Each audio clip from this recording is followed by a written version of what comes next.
Hate ads? Subscribe to Acast Plus now to skip ads and more. Click the link in our show notes to learn how. Acast powers the world's best podcasts. Here's a show that we recommend. These days, we're confronted with an overwhelming and seemingly endless array of devastating news. With the midterm elections right around the corner and the future of America ever uncertain, it's time for you to join me, John Arola, on my show, The Damage Report, which will be your life raft, helping you not only navigate the headlines, but truly understand the damage caused by the corrupt establishment, politicians, corporations, and everything in between. Don't just take my word for it. Join in on the fun of the Dragon Squad, where you can become part of our wholesome and amazing community. Create your very own dragon nickname that fits your unique personality, and collaborate with fellow progressives in a variety of fun and exciting ways. Listen to The Damage Report on Apple Podcasts, Spotify, or wherever you get your podcasts. Acast helps creators launch, grow, and monetize their podcasts everywhere.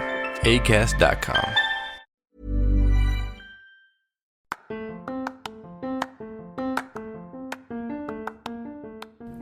Welcome to Sacrilegious Discourse. I'm husband. And I'm wife. Together, we're reading the Bible for the very first time. We grew up without religion and wanted to know what all the fuss was about. Well, what have we learned so far? That God is a dick, and apparently some people believe in talking donkeys? We're not trying to pass ourselves off as experts. Nope, we're just reading the Bible for the first time and giving our first take reaction. If you'd like to join us in this venture, you might consider starting at episode 1. Otherwise, jump in wherever you like. All right, let's go read the Bible. Yeah, let's get to it. Husband! Wife! Do you know what today is? I do. What is it? It's a day. It's Q&A Saturday. That is correct. That's what it is. So what are we Qing and Aing today? We are going to talk about David, and we are going to talk about the Moabites. Oh, okay. And this is covering chapters 11 through... No, 16 through 20. Man, I'm like a week behind, apparently. You are, right? All right. So go ahead and get into this, I guess. Yeah. Let's do it. Let's do it.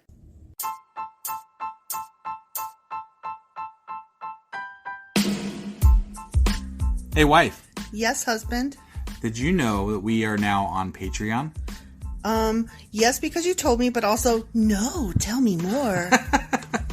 So we're on Patreon now. Are we? We are, and our supporters can go there and support us, and we have multiple levels all the way up to You Killed God. That sounds really drastic and escalated quickly-ish. Well, no, there's multiple levels before there, so it escalates on a sliding scale of, cheap to not cheap. Oh. But, we can definitely use any amount, so, any support is always appreciated. So what exactly is Patreon? It's a place where you can show your support for our podcast. And just our podcast? Any podcast or any performer. But, we're the ones that, you're listening to right now. So maybe you should, support us. That'd be awesome. That would be awesome. But we love you anyway. So all you got to do is go to Patreon, look up Sacrilegious Discourse. It's actually patreon.com/sacrilegious discourse is our actual main page there. So head on over and send us some love. Yeah.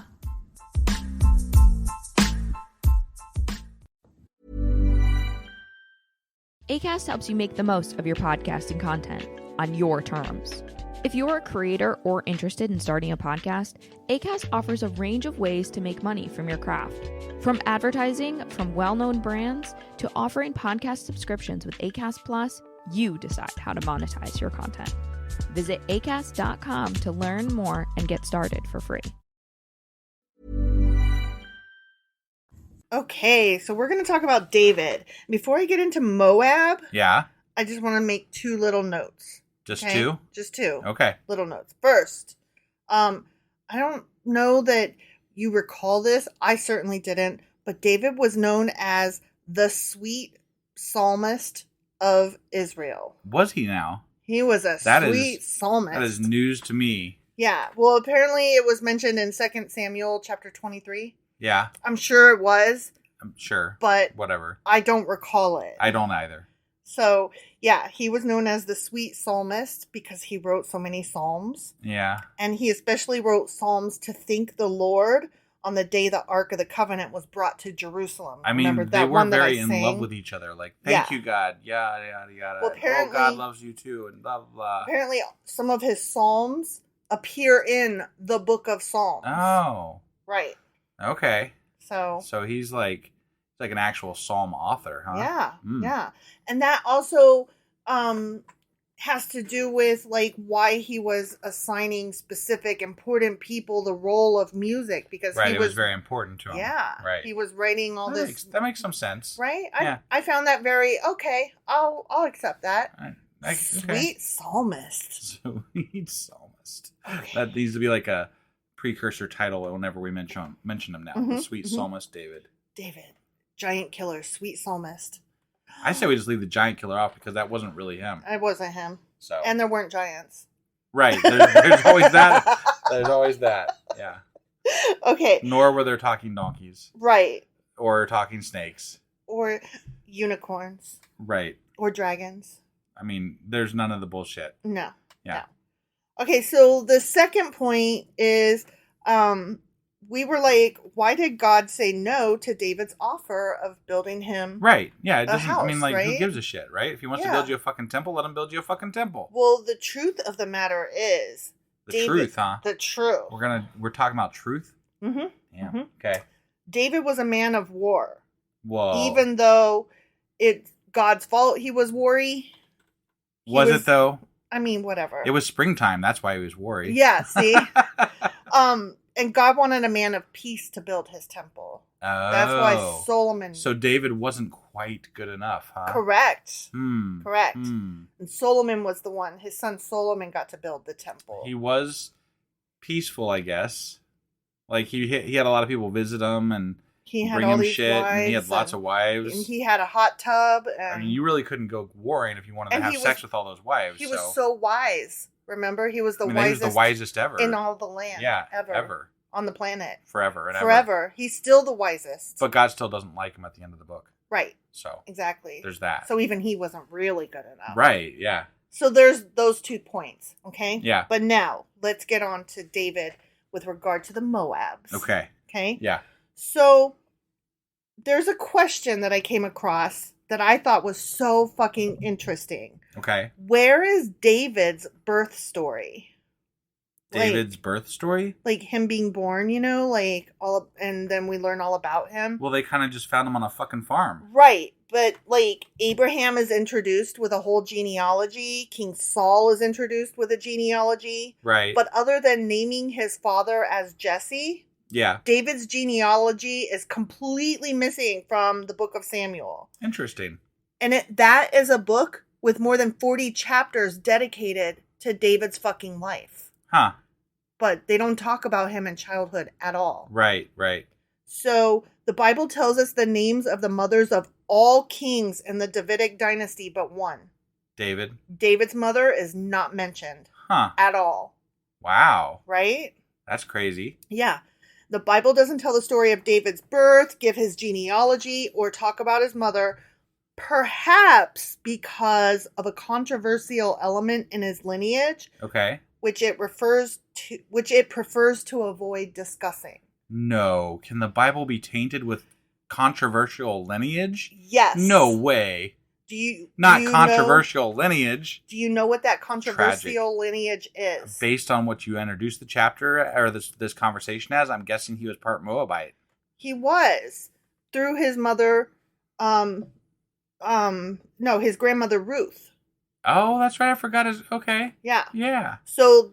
Wow. Okay. So he's like quarter Moabite. Yeah. No, he's an 8th Moabite. 8th. I'm sorry, Yeah. I can never get those things straight. Yeah. David's, specifically the tradition found in the book of Ruth of David's descent from a Moabite woman, Yeah. is simply one version of an ancient tradition connecting David's family with Moab, who are non-Israelites, of course. Right. So, there are 2 passing comments in the books of Samuel and Kings that imply that this tradition was already known to the authors of these works. So they knew. They just didn't and want to admit it. They on purpose left these bits out. So wait, I have to just go with this a little bit because this means hypothetically, if we go with this from the Christian perspective, right? Mm-hmm. So Israelites are God's chosen people, right? Mm-hmm. And David is the beginning of like it's where we start to like track the lineage of Christ when we get to the New Testament, Mm-hmm. right? Mm-hmm. So we're saying that the Son of God is not purely from the chosen people. Correct. But yes and no, because let us not forget that the Moabites come from Lot. Right. Remember, Lot was the one who was humped by his 2 daughters. Sure. So, well, but how far back do we take this? Because hypothetically, They according all to the came Bible, from they all Adam. came from Adam and Eve, right? Right. We could go back as far as you want, but when we're actually talking about the beginning of what Israelites are and the Israelite clans, this is not, they were not part of that group. Right. So, and that fails a test, in my opinion. Oh, no, like I totally that agree. fails something. Right. Like something's off there. I totally as agree. far as what they want to portray, anyway. That's why they don't mention it. They just neglect Right. to mention it. Right. So when David runs away from Saul, remember? He ran away when he was like, Well, yeah. Saul He was trying to throwing kill fucking him. spears at him. Yeah. So he flees to all these various different places, right? Including the Philistine city of Gath to become a mercenary soldier on their behalf. Right. Remember? Yeah. But when he wants to keep his parents safe, he chooses to send them to Moab. And that's in Right. 1 Samuel. Yeah. Why the fuck would he do that, right? Because he's part Moabite. He left them with the king of Moab, not just the Moabites. Wow. The king of Moab, right? So this guy's got some ties even high up in the Moabites. That's interesting. So Right? this is almost like he formed an alliance to get his power or something. Who knows? Somehow, maybe. Who knows? So his parents stayed with him all the time that David was in the Philistines, or Okay. was with the Philistines. Okay. Okay? Yep. So why would a simple shepherd from a Judahite family hold such intimate connections with the king of Moab? Right. Right?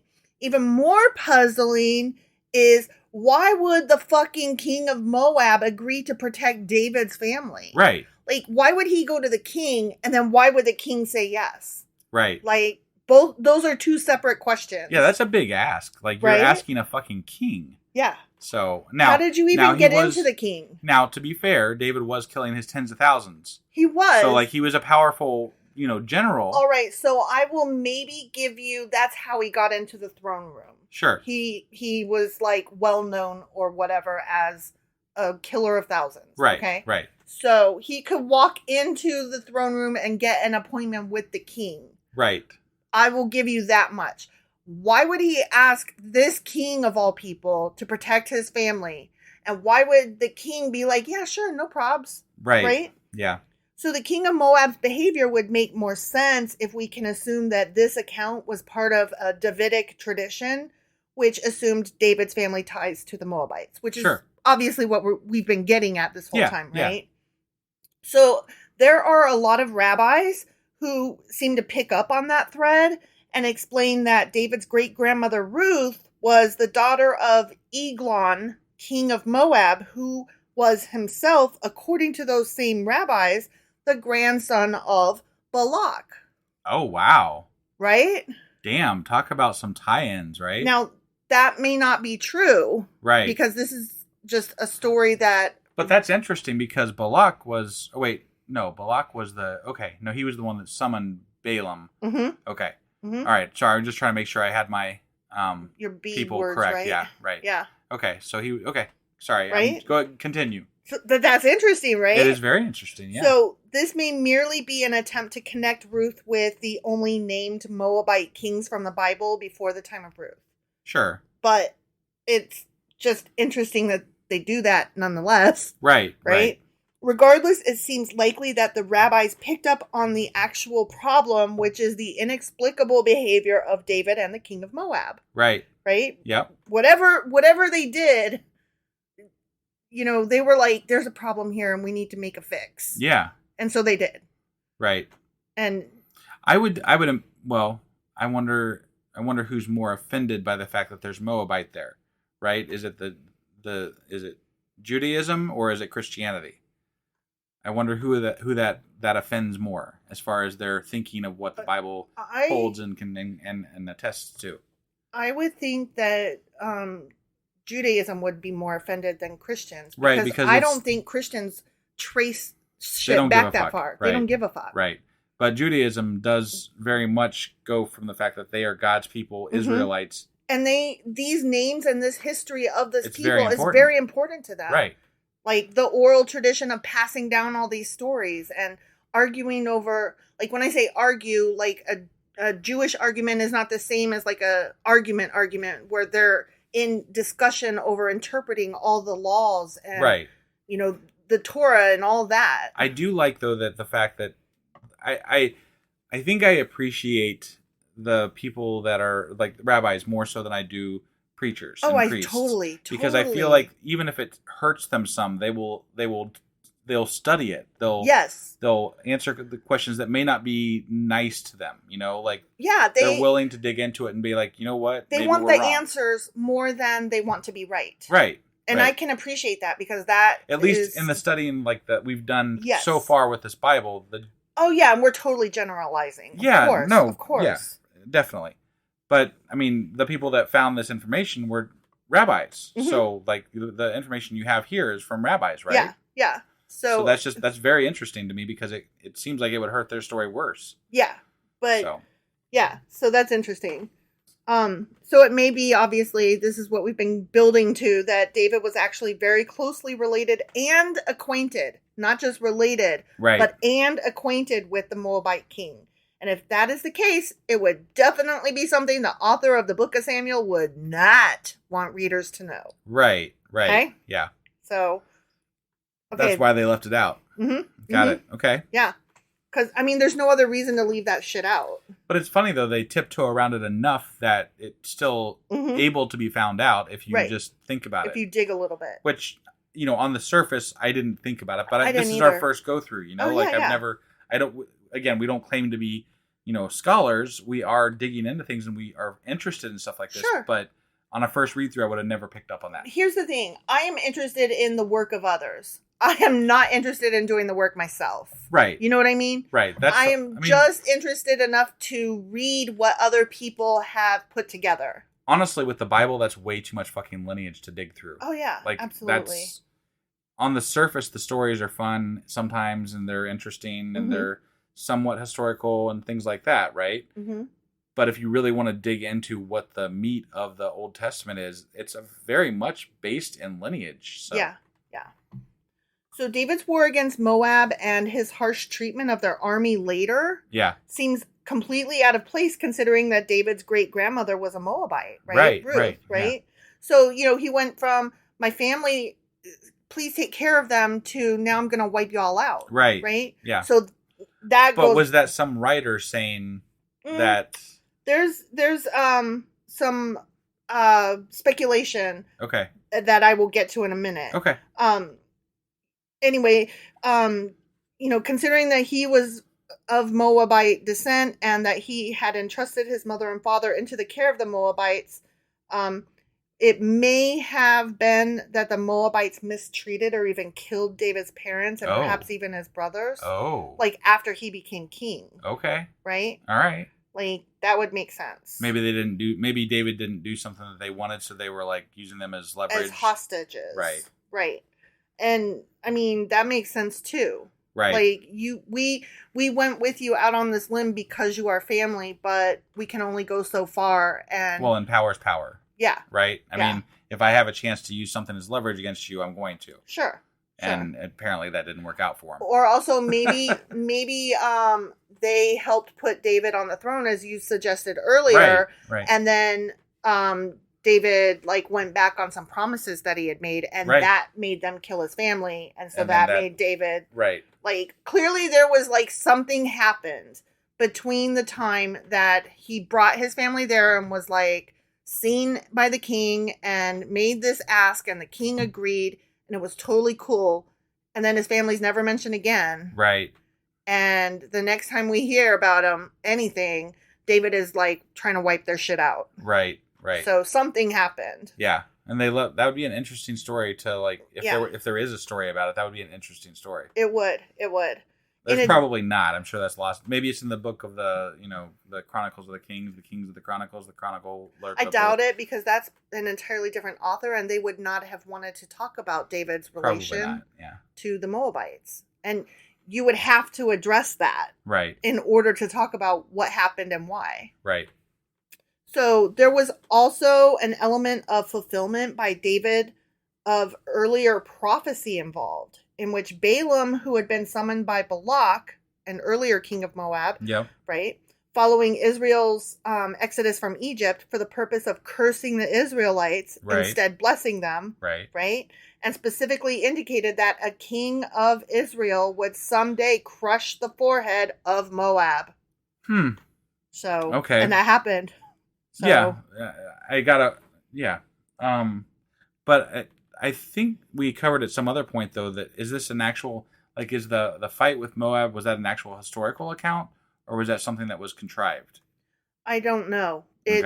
There is a point from which it's hard to tell where the line is between this person is actually, we're talking about a tribe, not a individual person, versus, okay, but now we are actually talking about, a person. Right. So I don't know when it goes from person to tribe. No, that's not what I was asking. Oh, okay. I was asking, so like some of the battles are real historical events, right? Some of the battles that they talk about, like when we go into the Asimov book sometimes, they're like, that never actually happened, that we can figure out, like there's no historical account of that actually happening. Right. So some of it is like purposeful storytelling to maybe complete a prophecy, right? Got it. Okay. And I'm just curious if that was a historical event or if it was just contrived. That I couldn't tell you. Okay. I don't know enough about either. Right. So, well, and that's all right. I mean, we don't know everything. So if somebody does know the answer, maybe we can like touch on it again at some other point. But I was just, something that crossed my mind is maybe that's a contrived fight that was done versus maybe, I'm curious if it was real or not. That's all. Right. So. Well, I had to, again, do a rabbit hole this week because this whole Chronicles thing is just the retelling of shit we already know. Right. So. Well, and this is how you know that our fucking shit is like off the cuff, because I'm here sitting here asking a question that we didn't research the answer to. Right. Right. Oh, well. But that's all I have for today. That was the rabbit hole that I brought you. Yeah. And didn't really answer any questions, but certainly presented some interesting food for thought. I actually was very interested in this one. This was really good. I do want to mention one thing before we get off here, and that is in the beginning of our podcast for the next few days, so going forward, there is going to be an announcement coming up. We'd love for you all to pay attention to that coming up here. I'm not going to say what it is just yet because we don't have all the things put together.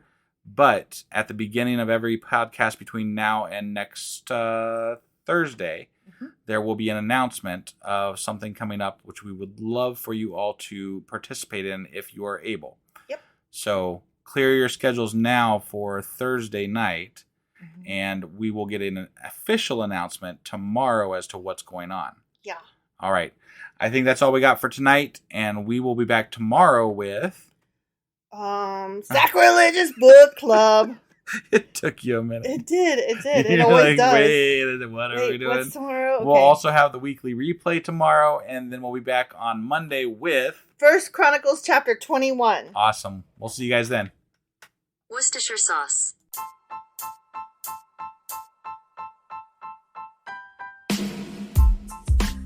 Hey, wife. I guess that's the end? But husband, that's just sad. It doesn't have to be. We are on lots of social media platforms like Twitter. Our handle there is sacrilegious_D. For D's nuts. Oh my God. Stop doing that. Anyway, we're also on Facebook, Instagram, and Pinterest. There's a link to all of our social media sites at our website.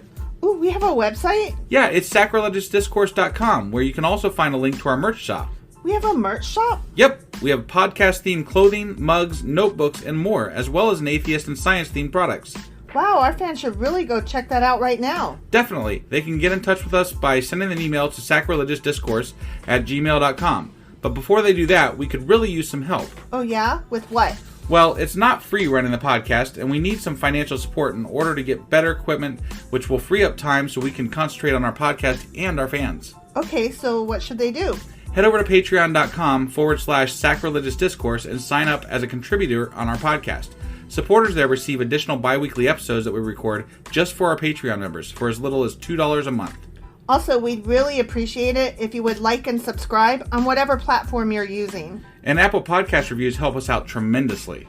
Like and subscribe, leave an Apple review, join us on Twitter, support us on Patreon. That's a lot of instructions. Don't forget to say thanks. Thanks. Okay, bye.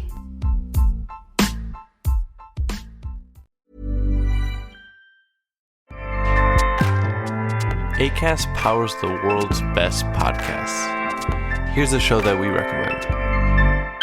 These days, we're confronted with an overwhelming and seemingly endless array of devastating news. With the midterm elections right around the corner and the future of America ever uncertain, it's time for you to join me, John Idarola, on my show, The Damage Report, which will be your life raft, helping you not only navigate the headlines, but truly understand the damage caused by the corrupt establishment, politicians, corporations, and everything in between. Don't just take my word for it. Join in on the fun of the Dragon Squad, where you can become part of our wholesome and amazing community. Create your very own dragon nickname that fits your unique personality, and collaborate with fellow progressives in a variety of fun and exciting ways. Listen to The Damage Report on Apple Podcasts, Spotify, or wherever you get your podcasts. Acast helps creators launch, grow, and monetize their podcasts everywhere. Acast.com.